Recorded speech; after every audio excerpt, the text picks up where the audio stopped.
ಯಾರಿಗಿಲ್ಲ ನೋವು, ಯಾರಿಗಿಲ್ಲ ಸಾವು, ವ್ಯರ್ಥ ವ್ಯಸನದಿಂದ ಸಿಹಿಯೂ ಕೂಡಬೇವು.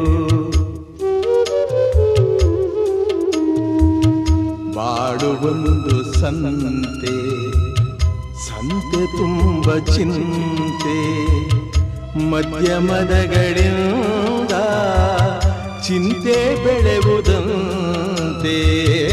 ಅಂಕೆ ಇರದ ಮನಸ್ಸನು ದಂಡಿಸುವುದು ನ್ಯಾಯ, ಮೂಕ ಮುಗ್ಧ ದೇಹವ ಹಿಂಸಿಸುವುದು ಹೇಯ.